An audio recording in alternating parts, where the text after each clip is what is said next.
Ya, perkenalkan saya Juan selaku MC pada malam hari ini. Ini semua udah pada makan ya? Saya. Tadi ke jalan sini pada macet kan? Tapi tetap semangat ya, karena kita acaranya cuma seminggu sekali ya. Untuk Tridharma Talk memang khusus di Simenko ini. Ya, sebelum itu saya ucapkan juga selamat datang untuk Romo Kiki beserta rombongannya, Sesium Nikulsen, ya, dan Bapak Ibu semua ke Simenko. Terima kasih untuk waktunya sudah bersedia hadir di acara Tridharma Talk ya. Nah, sebelum kita memasuki topik pembahasan kita pada malam hari ini, ada yang tahu judul kita hari ini apa? Ada yang baca di posternya? Ya, menembus batas, betul ya. Jadi ketika saya baca judulnya itu menarik sekali ya. Maksudnya menembus batas itu apa gitu ya? Kan kalau kita jalan hidup sebagai manusia ini kan selalu memiliki keterbatasan katanya. Nah, tiba-tiba ada topik muncul menembus batas. Jadi pengen tahu juga, pengen dengar juga gitu ya. Nah, sharing Tridharma Talk malam ini kita dibawain oleh seorang rohaniawan Tridharma ya. Beliau sudah mengembangkan ajaran Tridharma ini sudah sangat lama ya, puluhan tahun ya. Jadi beliau ini juga seorang pembicara nasional di Majelis Tridharma Indonesia kita ya. Nah, beliau berasal dari pulau seberang, jauh-jauh datang mengisikan waktunya untuk memberikan Tridharma Talk pada malam hari ini ya. Beliau berasal dari Bali. Nanti boleh berkenalan ya selesai acara ya. Nah, tanpa berlama-lama lagi, kita langsung undang pembicara kita malam ini untuk Sesium Nikulsen. Waktu dan tempat kita persilakan.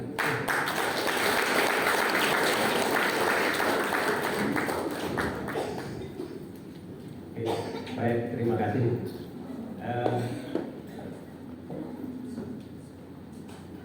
Malam ini saya membawakan topik menembus batas. Sebelumnya saya menyampaikan salam Namo Buddhaya. Tadia Xie Hao. Oke. Jadi perkenalan dulu ya. Ini tadi yang tercantum di sini nama saya Li Tongsen. Ya, itu poinnya. Kalau Indonesianya Tunggal Dewa Nika. Jadi ada dewanya makanya larinya ke Bali. Kalau kata orang Bali kalau mau jadi dewa Bali banyak dewanya di sana, namanya dewa. Saya lanjut ya, menembus batas. Yang dimaksud dengan menembus batas ini seperti apa? Karena memang kita sebagai manusia seperti MC tadi katakan, batasan-batasan itu selalu ada. Pada kita ini selalu ada. Ya. Kita hidup di dunia dengan berbagai batasan, seringkali tidak menyadarinya.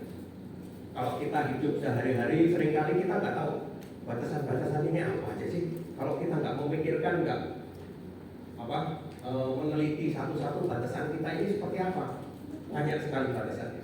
Cuman yaitu seringkali kita ini nggak menyadari, nggak mau mengerti lebih lanjut sebenarnya seperti apa batasan-batasan yang ada. Misalnya sekarang kalau misalnya kita dengan anak kita aja ada batasannya kan? Yang ada batasan kita atau anak kita? Dua-duanya ada batasannya.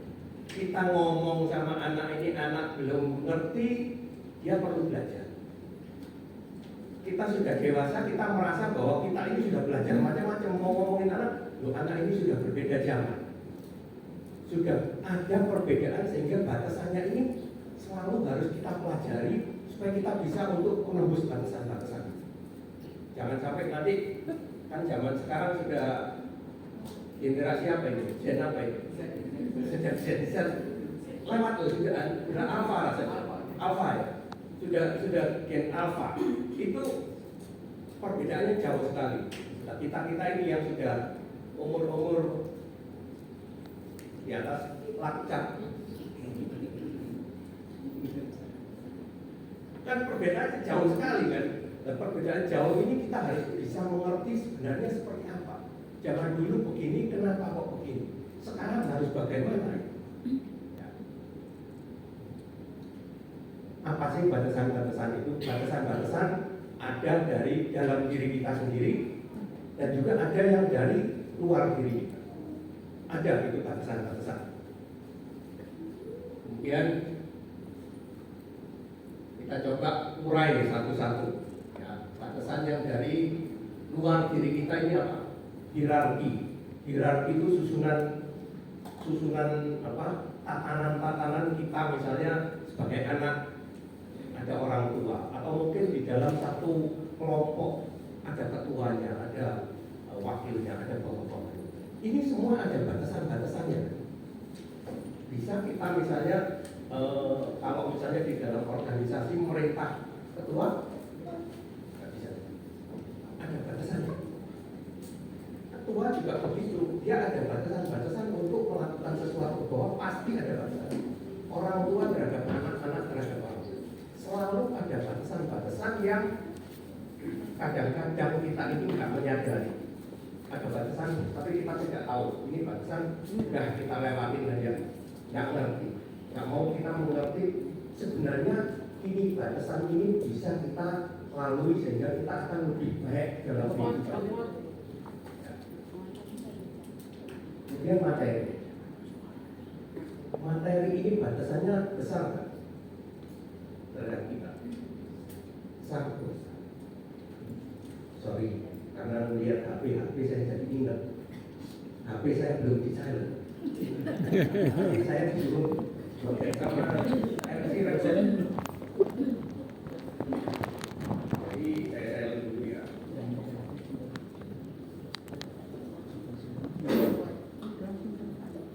Oke, sudah aman.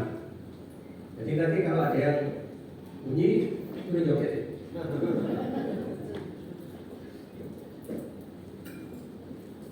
Ya, materi. Kalau kita tidak punya materi, mau datang ke sini pun susah. Batasan. Mau nggak mau harus kita akui. Ada batasan-batasan yang membatasi kita sehingga kita ini mau gerak pun susah. Batasan ini ada. Kemudian teman-teman kita ini membatasi kita atau enggak?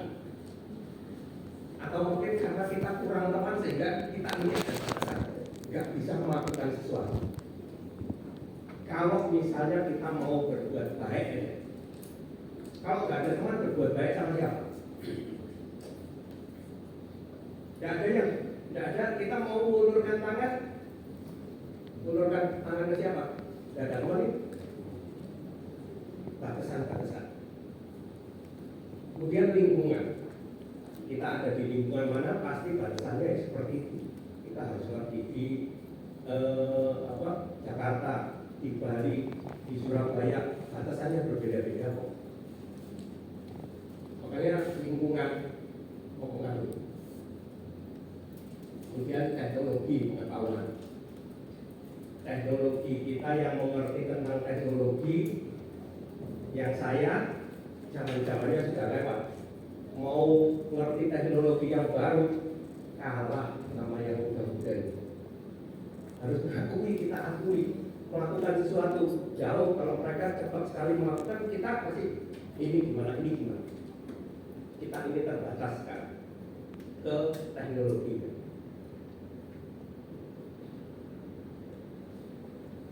Masih banyak batasan-batasan yang bisa kita sebutin sendiri. Kalau kita mau merenung batasan-batasan ini seperti apa sih pada diri saya ini, pasti ada batasan-batasan yang seharusnya kita memikirkan, kemudian kalau bisa kita nembus batasan ini. Supaya apa? Kita supaya lebih maju. Jangan sampai nanti gara-gara batasan ini kita tertinggal di belakang, nggak bisa mengerti selanjutnya ini apa sih. Karena sebenarnya di depan batasan-batasan ini masih banyak sesuatu yang bisa kita lalui, bisa kita dapatkan.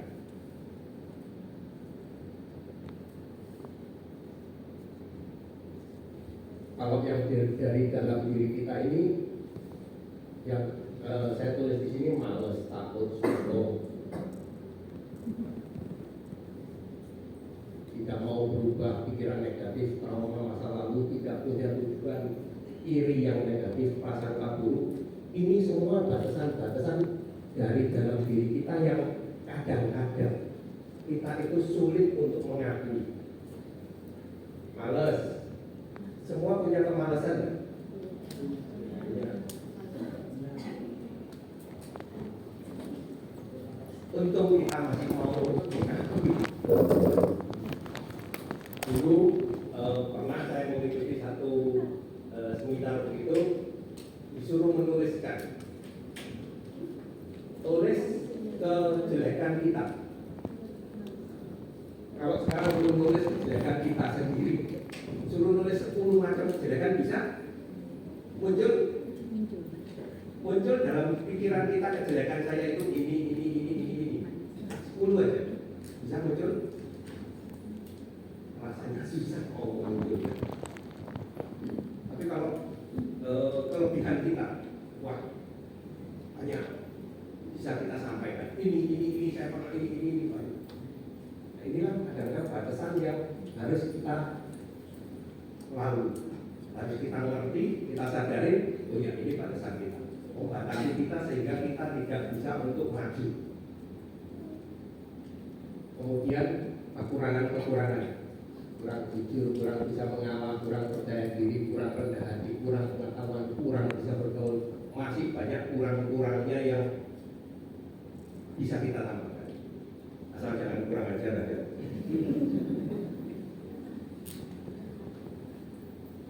Ini selalu ada di dalam diri kita. Dan kalau kita bisa menyadari, kemudian kita bisa untuk melihat, oh gara-gara ini. Penyebabnya apa? Harusnya bagaimana? Kita lalu, semua bisa kita lalu. Sebenarnya batasan itu seperti dinding, seperti pintu lain. Kita bisa sebenarnya melihat di luar itu seperti apa. Dibatasi, tapi kita bisa tahu di luar itu ada apa. Dalam diri kita sendiri, kita itu sebenarnya tahu di luar ini ada apa sih? Oh ada ini, oh ada ini, oh ada ini. Dalam diri kita tahu. Tinggal sekarang kita mau cari kunci buka pintunya untuk menjelajahi di luar, mengeksplorasi di luar itu atau enggak? Kalau enggak ya kita selalu dibatasi, kita di dalam aja ini, lihat kanan, lihat kiri. Enggak bisa melewati ruangan ini. Tapi kalau kita punya niat, punya inisiatif untuk keluar, untuk melihat, kita baru tahu di luar sebenarnya seperti apa. Kalau enggak mau untuk melihat aja nggak mau, udah di dalam aja nggak apa-apa, lihat aja gini. Ya nggak bisa. Tetap aja kita terbatas oleh batasan-batasan.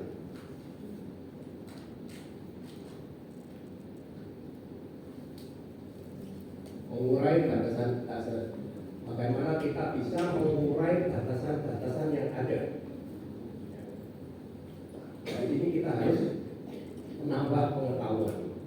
Pengetahuan itu banyak sekali. Apalagi zaman sekarang sebenarnya untuk pengetahuan itu lebih gampang karena media sosial itu sudah terbuka.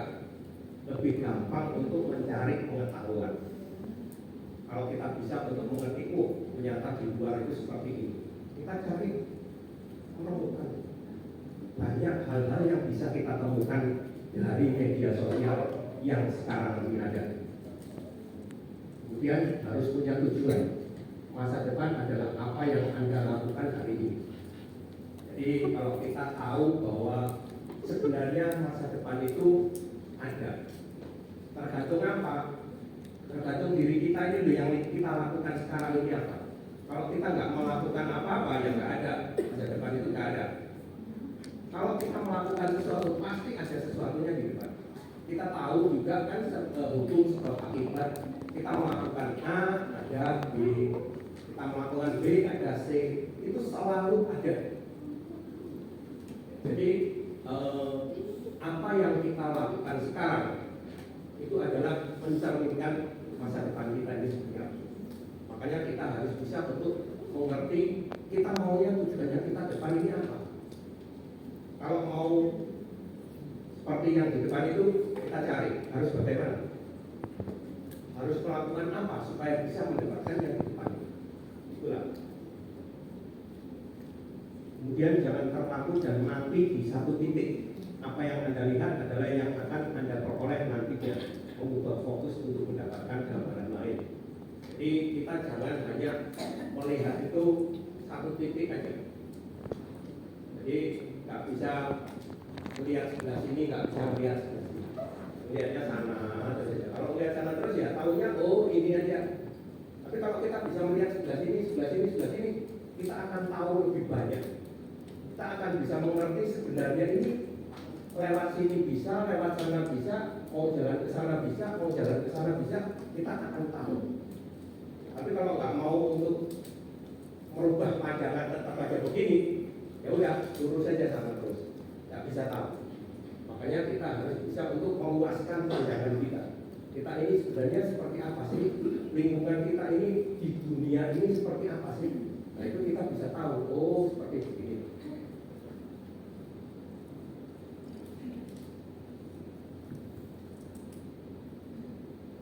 Nah, bagaimana dengan kita yang bersembahyang ini? Kan kita mesti bersembahyang ke vihara, ke kelenteng. Kita kan sembahyang. Batasan-batasan ini apa sih sebenarnya? Kenapa kok selama ini kita sembahyang ya seperti ini aja? Batasannya apa? Batasan-batasan kita yang bersembahyang pada dewa-dewi dan leluhur. Kita semua kan masih bersembahyang kan pada dewa-dewi, pada leluhur kita kan. Batasannya apa? Turun-temurun tanpa penjelasan. Kebanyakan kan gitu kan. Apalagi kita zaman dulu, kalau kita mau mempertanyakan sesuatu tentang persembahyangan pada orang-orang tua, kita dimarahin. Terus kita tanya, pokoknya ikutin aja. Tanpa penjelasan kita ikut. Kemudian yang kedua, kurang pengetahuan. Sembahyang pada dewa-dewi, pokoknya sembahyang. Sembahyang pada leluhur, pokoknya sembahyang. Kenapa kok sembahyang? Gak tahu. Kenapa kok pakai pipa? Gak tahu. Kemudian kurang mengikuti perubahan zaman. Perubahan zaman ini, apalagi belakangan ini sangat cepat sekali perubahan. Bahkan di internet itu ada, kalau di Taiwan sana sembahyang sudah pakai layar aja supaya mau beli atau mau beli apa lewat layar aja kita sampai semua. Kita kok saya bakar sendiri, sudah di sana aja tinggal pencet aja sudah disampaikan. Itu gara-gara apa? Gara-gara teknologi ini, pengetahuan begitu zaman berubah, segalanya berubah.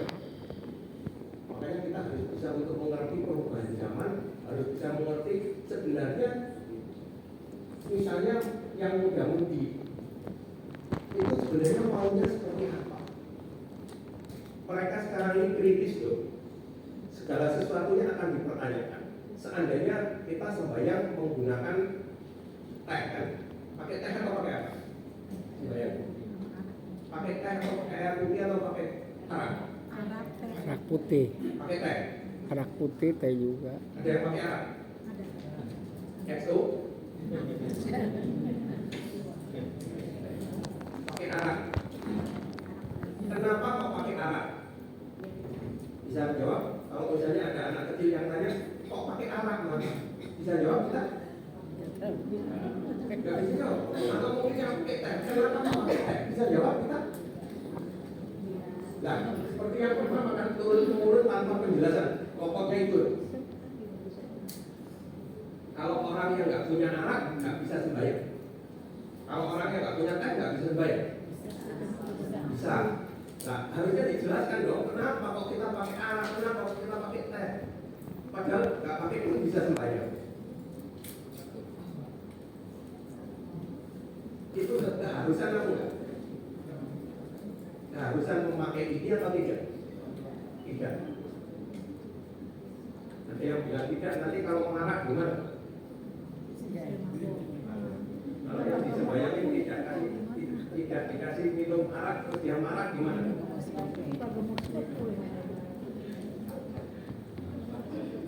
Dan ini kan penjelasan ini selama ini nggak ada. Selama ini ya udah pokoknya sembahyang. Pokoknya dari dulu pakai ini ya pakai ini. Nah, kalau pakai teks sebenarnya kita ini kalau penjelasannya zaman dulu di Tiongkok sana raja-raja sampai raja-raja itu yang berada di teks. Kalau mau persembahkan ada tamu-tamu kerajaan lain pakainya teks. Atau mungkin ada juga yang pakai arak yang dibuat sampai puluhan tahun, ratusan tahun itu merupakan arak yang sangat berharga. Nah ini untuk mempersembahkan sesuatu ajar yang dihormati itu menggunakan yang sangat bagi kita yang sangat berharga. Sehingga dipersembahkanlah teh, persembahkanlah arak. Nah, kalau enggak pakai air putih aja. Kan enggak masalah kan sebenarnya kan. Nah, itu. Jadi kita memberikan penjelasan supaya anak-anak muda itu tahu. Dan kalau misalnya lebih lanjut lagi mereka mempertanyakan apa harus pakai? Enggak juga. Kalau memang enggak ada, ya udah enggak usah pakai. Ini hanya merupakan satu simbol. Ini hanya merupakan satu gambaran pada kita bahwa kita ini sudah dari zaman dulu turun temurun seperti itu. Ciri khas kita itu adalah ini. Misalnya pakai ijazah. Kenapa kok pakai ijazah? Pakai ijazah kenapa pakai ijazah? Ada yang pakai ijazah 1, ada yang pakai 3, ada yang pakai sampai 10, mungkin. Kenapa pakainya ijazah? Kemudian pakainya kenapa kok sampai jumlahnya sekian? Ada penjelasan? Nah kalau nggak ada penjelasan, anak muda sekarang mempertanyakan ngapain pakai ijazah? Nah kalau kita nggak bisa memberikan penjelasan, ya susah. Akhirnya mereka tidak akan menganggap bahwa persembahyaan ini sesuatu yang perlu. Akhirnya ditinggal. Nah, inilah yang harus kita cegah supaya anak-anak muda ini bisa mengerti bahwa kita ini bukan sesuatu yang ketahuan lagi. Kalau Yusuf ini adalah sebuah perlambang, sebuah ciri khas kita yang bersembahyang pada leluhur itu menggunakan ini. Memang mungkin zaman dulu mengatakan bahwa dengan asap dupa ini kita menyampaikan doa sampai ke atas. Itu hanya satu perlambang. Sebenarnya perlambang ini adalah dari zaman dulu. Nenek moyang kita ini sebenarnya sudah sangat maju, mengerti bagaimana psikologis kita, mengerti bagaimana psikologis manusia. Zaman dulu di rumah-rumahnya orang Tiongkok sana ada tempelan, tempelin maksudnya itu hoki. Kenapa ditempelin hoki? Zaman sekarang seminar-seminar berpikir positif. Nenek moyang kita zaman dulu nggak pakai ngomongin begitu, tempelin aja. Begitu pulang hoki. Begitu pulang merasa hoki. Atau mungkin yang tahu tentang lukisan-lukisan. Ada di rumah ditempelin lukisan orang menanam padi yang lagi menguning, yang lagi panen. Maksudnya apa? Psikologis. Dan psikologis kita ini setiap hari panen, setiap hari mendapatkan hasil yang bagus nih. Itu psikologis. Nah, sekarang kan berpikir positif. Harus berpikir positif bahwa kita ini selalu hoki. Nanti hoki pasti datang. Terus zaman dulu kita sudah nerapkan. Hanya saja banyak yang nggak sadar. Bahkan sampai bagaimana supaya lebih kompromi kita. Fuk dibalik, fuk tahu, hokinya datang. Ini simbolis semua sebenarnya. banyak sekali simbolisme yang dibuat agar kita ini bisa mengerti, oh iya, supaya kita ini bisa berpikir positif, supaya kita ini selalu mendapatkan yang baik-baik di pikiran kita. Zaman dulu kita sudah melakukan, orang tua kita, nenek moyang kita sudah melakukan. Hanya mungkin gara-gara ada sesuatunya terputus, nggak ngerti. Akhirnya yang di bawah nggak ngerti.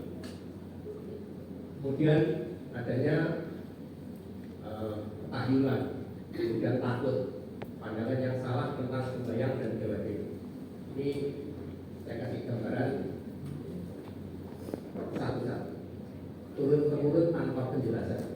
Siapa yang pernah ditolak sama orang tuanya gara-gara kita tanya sesuatu, tanya yang menyebabkan orang tua nggak bisa jawab, letak. Lu tanya aja, saya nggak bisa jawab, masih tetap tanya. Kan dibilangnya sebagai tradisi kan. Kita bersembahyang itu hanya dianggap sebagai tradisi. Dibilang tradisi harus diikuti. Harusnya apalagi zaman sekarang itu ada penjelasan-penjelasan yang bisa dimengerti sehingga orang itu tahu, oh iya, karena itu, oh iya, karena itu. Harusnya ada. Makanya kita harus mengerti tentang sembahyang itu kenapa sih? Kenapa kok kita sembahyang? Kemudian tahu juga kenapa kita sembahyang dewa dewi. Kenapa kok sembahyang bermacam-macam ini? Kenapa?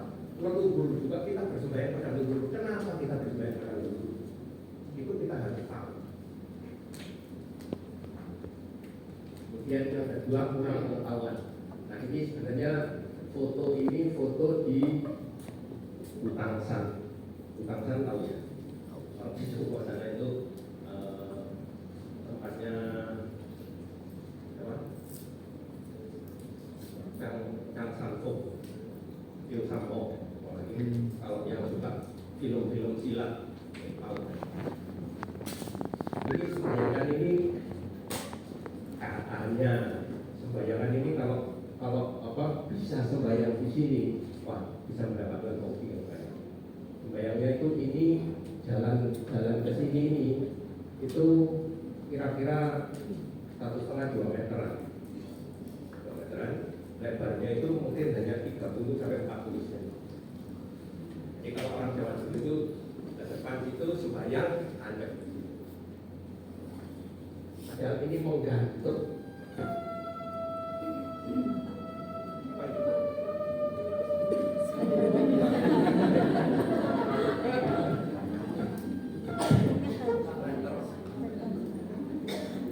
Tukar-tukar.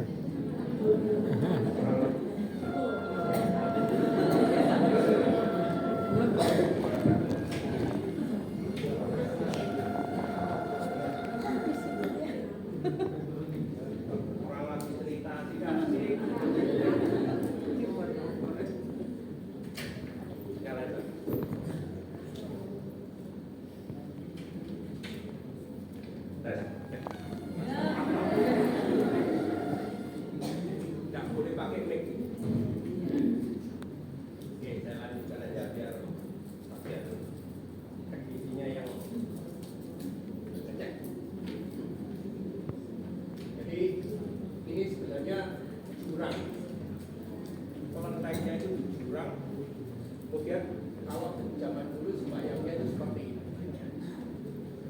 Bayangkan kalau sembahyang seperti ini, apa nggak tambah takut?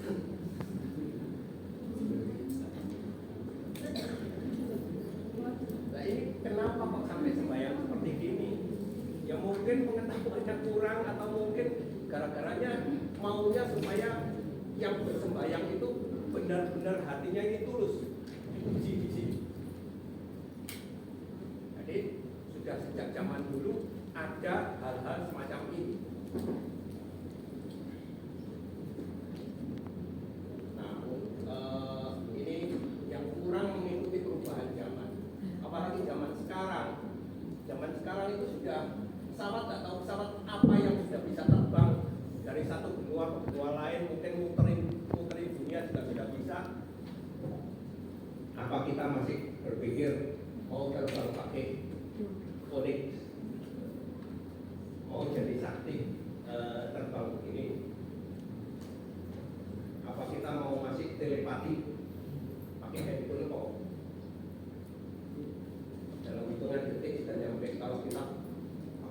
berlatih berapa lama? Kurang, nggak bisa mengikuti perubahan zaman. Kalau sudah ada perubahan zaman, yang zaman dulunya mungkin kita ya harus melakukan sesuatu yang lebih daripada sekarang ini. Ada yang gampang, kenapa nggak digunakan? Kita pakai energi kita yang sekarang ini untuk hal-hal yang lain yang sekarang ini belum bisa ditemukan. Kita gunakan untuk itu. Kalau yang sudah ada, ya udah pakai yang sudah ada.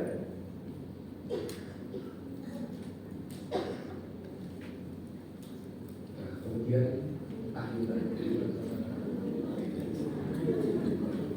kucing aja bisa main itu.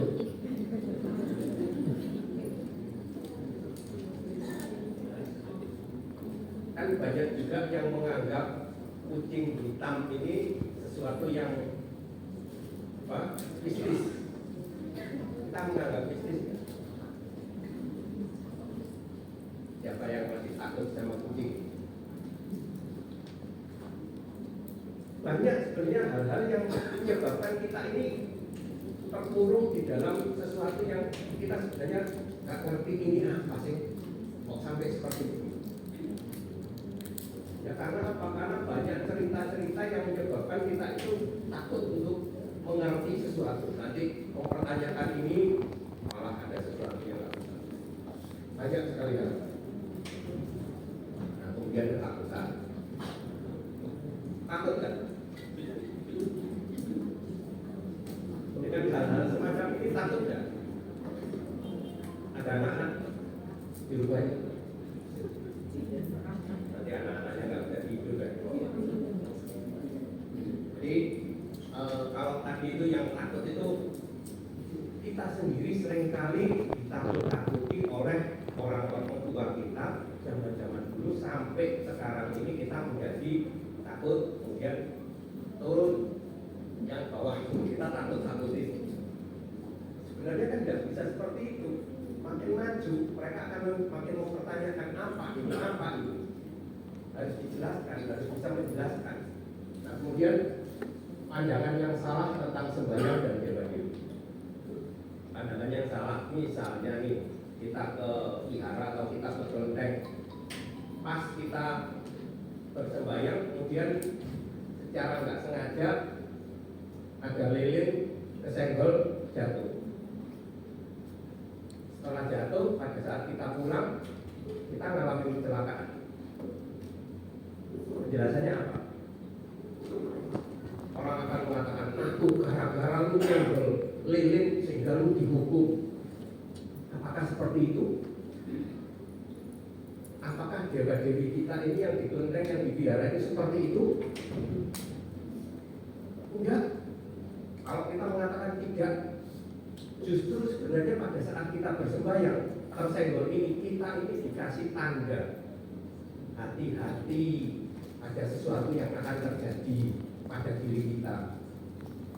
Kalau kita bisa mengerti seperti itu, ada sesuatu yang kita harus bisa jaga-jaga, jangan sampai ada sesuatu terjadi kemudian kita nyalahkan yang di atas.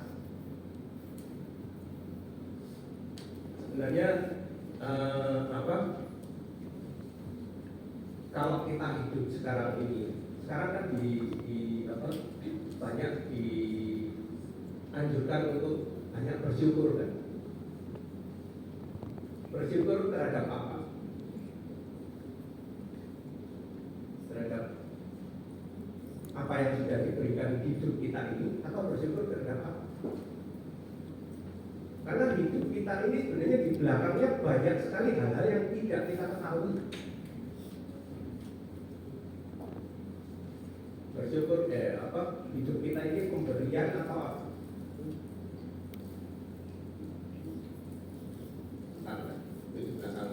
Ini batasan tadi yang ada pada diri kita yang seharusnya itu kita bersembahyang itu kita harus tahu, kita harus ngerti, kemudian batasan ini harus kita lewati. Jangan sampai kita ini terbatas oleh hal-hal semacam ini, kemudian kita nggak bisa ngapa-ngapain, ya udah ikut aja terus. Kita harus bisa untuk memikir dan kemudian bisa menjelaskan pada yang generasi berikutnya ini bahwa sembahyang ini adalah seperti ini loh. Jadi bukan suatu ketahuan. Ya. Memahami sebagai seorang manusia. Kita ini kan sebagai manusia kan. Manusia itu berbeda dengan hewan, berbeda dengan tumbuh-tumbuhan, berbeda dengan hal-hal lain ya. Apalagi dengan benda mati. Itu sangat berbeda. Manusia itu punya akal, punya budi, punya pikiran, punya perasaan. Banyak sekali yang ada di dalam diri kita.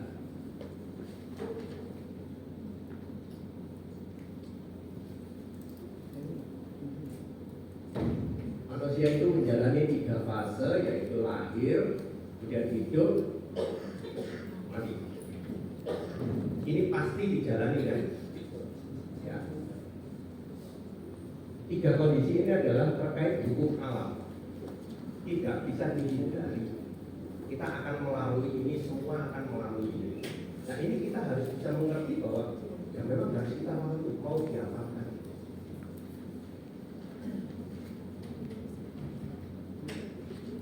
Mengapa dan untuk apa lahir ke dunia? Kita pernah berpikir kenapa sih kita kok lahir ke dunia? Kenapa kita lahir ke dunia? Kenapa sampai lahir di dunia?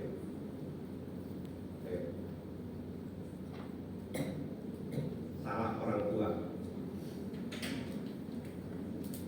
Gara-gara orang tua kita ada di dunia. Kenapa kok sampai ada di dunia? Untuk apa kita lahir? Kemudian kemana setelah meninggal? Setelah orang meninggal ini kemana sebenarnya? Jasad sudah tahu, sudah dikubur, ya udah, nggak bisa diapa-apain, sudah habis. Tapi adakah hal lain yang kita mengerti? Adakah kita mengetahui bahwa sebenarnya masih ada sesuatu yang masih tetap ada, yang masih tetap abadi? Orang mengatakan mungkin ada roh, ada mungkin juga yang mengatakan sukma. Itu ada. Dan kita sebenarnya tahu ada, ini ada. Apalagi yang mungkin pernah ngalamin sesuatu yang berhubungan dengan dimensi-dimensi lain, akan tahu, oh sebenarnya ada ini, ada ini. Cuman ya sebagian aja yang tahu, yang lain nggak ngerti.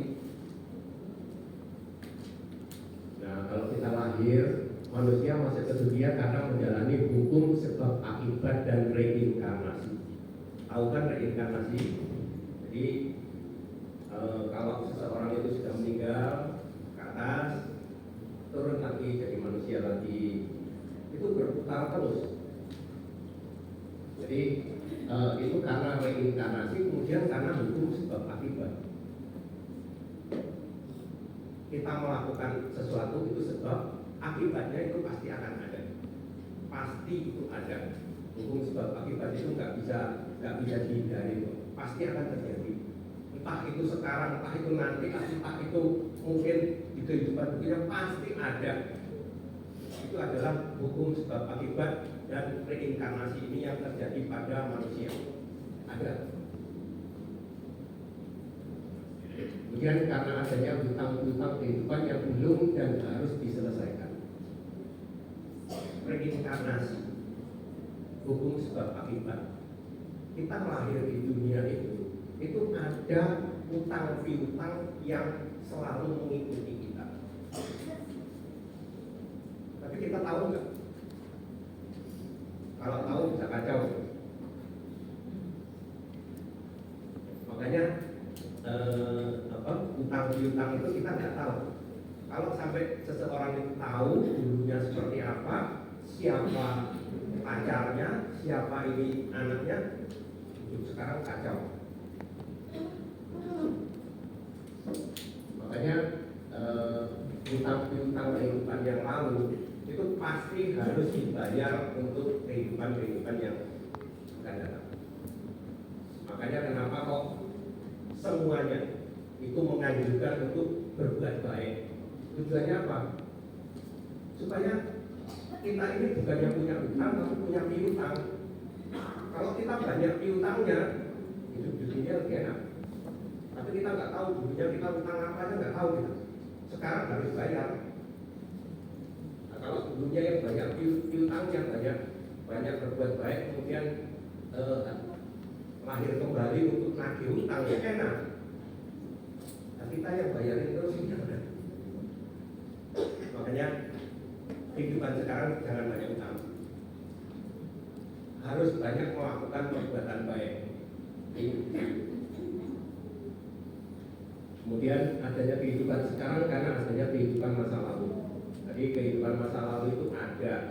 Hanya saja kita ini sudah dilupakan. Pada saat kita mau reinkarnasi itu, kalau menurut ceritanya itu dikasih arak pelupa. Jadi minum dulu, akhir kembali udah lupa semua. Tapi ada loh, bahkan itu di barat ada yang membuktikan bahwa anak kecil itu bisa tahu dulunya dia siapa, namanya siapa, kemudian diselidiki ternyata ada beneran orang ini di sini. Terbukti ada, dan itu membuktikan bahwa reinkarnasi itu ada, dan sifatnya seperti itu karena dia masih tetap ingat masa lalunya. Saya dulu itu hidup di sini, kemudian nama saya ini, orang tua saya ini, dia tetap ingat ada. Bahkan pembuktian ini orang bule yang buktikan,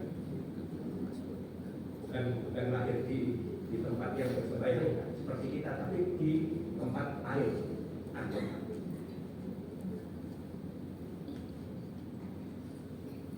Nah, kalau kita kan tahu adanya jiwa, adanya raga, adanya sukma.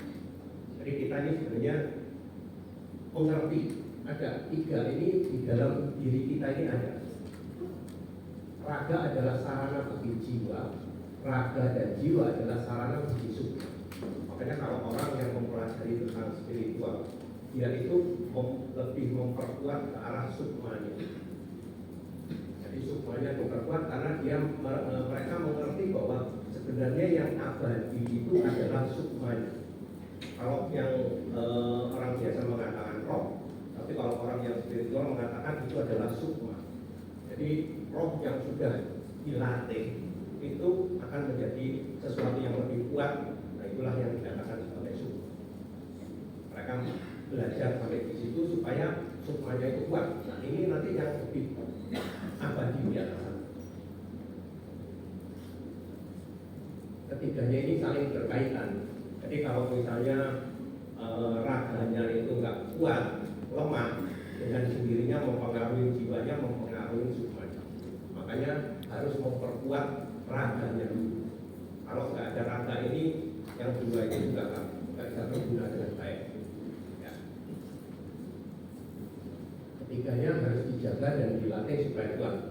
Makanya kalau orang-orang zaman dulu itu berusaha mencari obat-obatan yang untuk panjang umur, memperkuat badannya supaya panjang umur, supaya apa? Supaya bisa lebih banyak melakukan perbuatan baik, memupuk jasa-jasa baik, kemudian juga bisa berlatih untuk dirinya dia, melatih dirinya supaya apa? Supaya lebih kuat jiwanya dia, supaya lebih kuat sukmanya dia. Yang ketiganya sehat dan kuat, kehidupan sekarang indah dan bahagia, kehidupan akan datang lebih baik. Jadi kalau kehidupan sekarang ini kita lebih sehat, lebih kuat, bisa mendapatkan, apalagi kalau sekarang tuntutan materi misalnya lebih banyak bisa melakukan perbuatan baik dengan sendirinya, itu sekarang ini kita akan lebih bahagia dan akan memupuk jasa untuk nantinya kehidupan berikutnya menjadi lebih baik.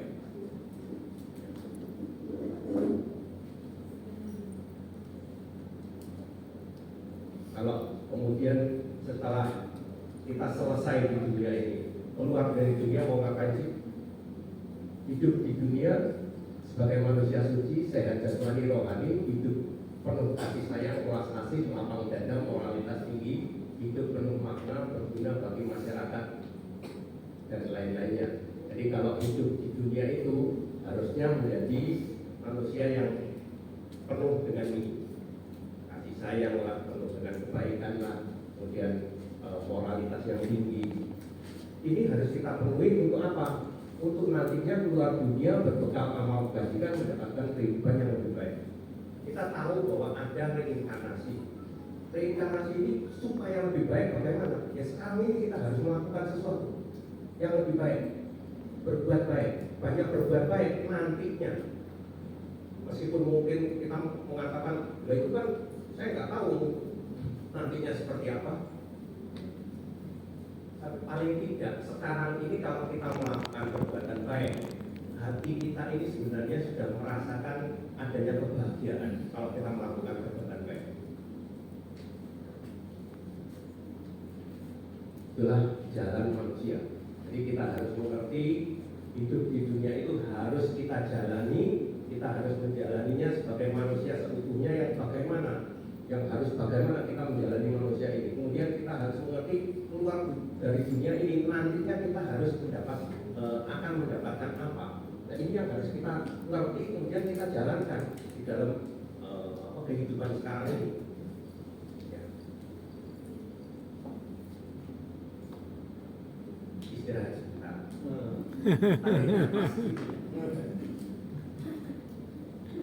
Jadi tentang kehidupan ini sebagai manusia kita sekarang ini itu ada fase.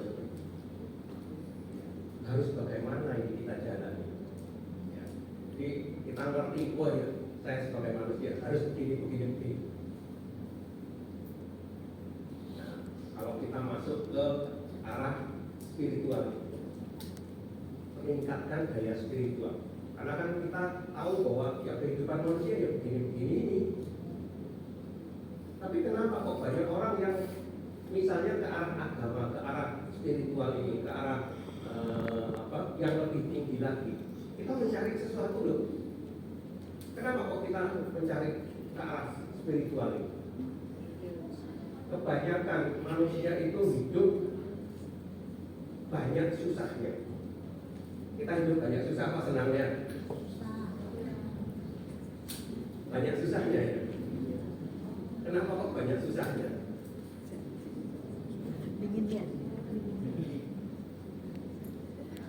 Seharusnya kita itu hidup itu mengerti tentang adanya susah, mengerti tentang adanya gembira, kebahagiaan. Dan kebahagiaan itu sebenarnya didapatkan dari hati kita, bukan dari orang lain, dari hati kita sendiri. Kalau kita bisa untuk mengatur hati kita, kita bisa tahu bahwa yang terpengaruh, saya tidak akan terpengaruh dengan apa yang dibicarakan di luar terhadap saya. Kalau bisa seperti itu, kita pasti bahagia.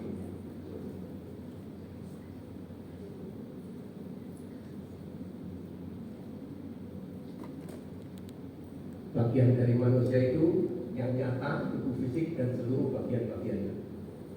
Kita hidup kan kebanyakan, kita tahunya yang nyata itu. Adanya badan kita, ini nyata ada. Tapi yang nggak nyata kita tahu, seringkali nggak tahu. Yang tak nyata bagian yang tak terlihat oleh mata dan ada. Pikiran itu ada. Gagasan itu ada. Ada, nggak nyata kan? Orang berpikir sesuatu, merencanakan sesuatu itu ada kan? Tapi nyata kan? Nggak nyata. Sama juga roh ini.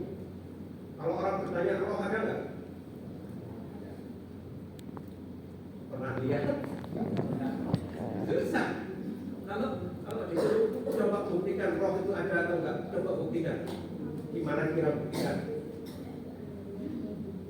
Kalau nggak mengalami sendiri, kita nggak tahu bahwa roh itu ada. Misalnya mungkin mengatakan roh halus itu ada nggak? Ada roh halus? Buktikan. Suruh duduk di sini. Nah, kalau sudah seperti itu, kita sendiri nggak bisa kan? Karena nggak nyata. Sesuatu yang nggak nyata. Tapi ada. Adanya di mana? Kalau kita sudah mengalami sendiri, kita baru tahu, oh ternyata ada. Seringkali kan kita belum mengalami sesuatu, kita sudah mengatakan ada kan? Kenapa begitu? Karena kita percaya bila. asal percaya aja. Oh kita belum tahu, kok sudah ngomong ada, pernah lihat? Bukan juga. Tapi kita tetap mengatakan ada. Kenapa? Pasti takut. Nah, kalau nggak ada dia muncul gimana?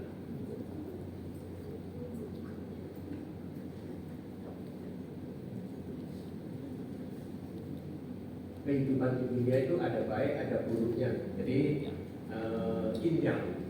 Injang itu ada baik, ada buruknya. Tapi kalau kita melihat gambaran Injang ini, itu di dalam hitam ada putihnya, di dalam putih ada hitam. Sejelek-jeleknya sesuatu itu pasti masih ada putih. Seputih-putihnya sesuatu pasti masih ada hitamnya. Ada, selalu ada. Apalagi di dunia ini pasti ada. Banyak misterinya. Jadi kalau kita hidup di dunia ini misterinya kan banyak, kan salah satunya tadi itu aja. Kalau dikatakan roh itu ada nggak? Semua bilang ada. Buktikan, nggak tahu gimana caranya. Nggak bisa buktikan. Padahal ngomongnya ada. Kalau ditanya, kita bisa nggak bicara dengan orang yang jauh? Kalau sudah dijelaskan tentang frekuensi begini, kita ngomong bisa. Gimana? Keluarkan handphone langsung bisa. Ini buktinya bisa. Tapi kalau aku sekarang bicara dengan sama roh, jangan. Nggak bisa. Bahkan ada orang spiritual yang sudah jadi guru itu, satu guru itu mengatakan masalah surga ada nggak?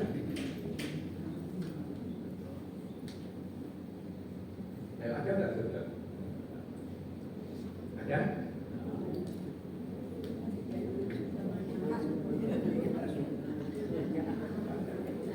Dia mengatakan bahwa surga dan neraka itu ada di dunia ini. Apa yang kita alami sekarang ini adalah surga dan dunia. Dia bahkan mengatakan bahwa yang mengatakan adanya surga di atas itu menyebabkan manusia ini ketakutan ya juga. Sebenarnya yang ada di dunia ini, kalau kita sekarang ini ada di sini, kita merasakan kebahagiaan, itu adalah surga. Kalau kita merasakan kesusahan, kita masuk ke neraka. Yang itu tadi.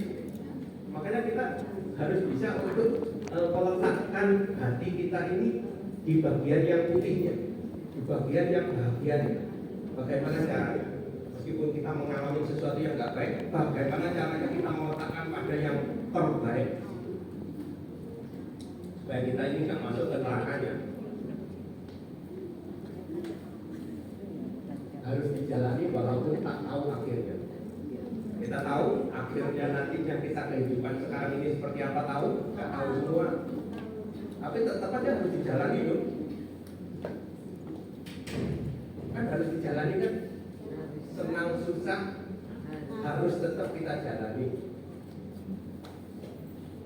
Sudah tahu kalau pulang nanti ada keributan dengan pasangan, tetap harus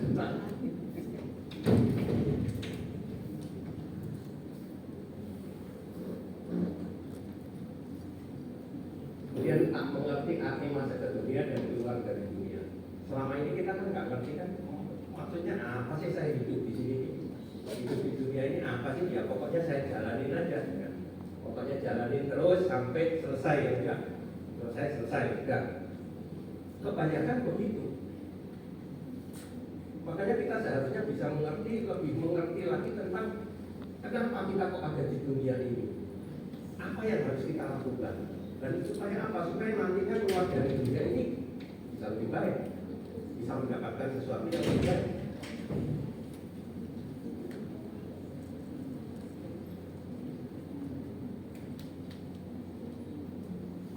Dunia lain, ada yang tahu tentang dunia lain?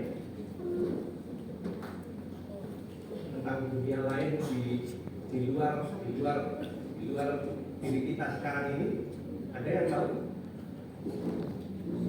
Pernah bersinggungan dengan dunia yang lain? pernah. Ayo. Kebanyakan pokoknya dijalanin aja. Sudah bersinggungan atau enggak kita nggak ngerti, kita nggak tahu. Misalnya kita bersembahyang, kita mohon. Kalau sembahyang itu kita mohon atau kita apa? Memohon sesuatu atau hanya berdoa aja ya udah. Pokoknya apa menyampaikan apa? Kalau kita bersembahyang memohon atau apa? Memohon ya. Memohon ya. Jadi memohon sesuatu. Kalau kita memohon sesuatu itu dikabulkan atau enggak? Tahu? Enggak tahu kita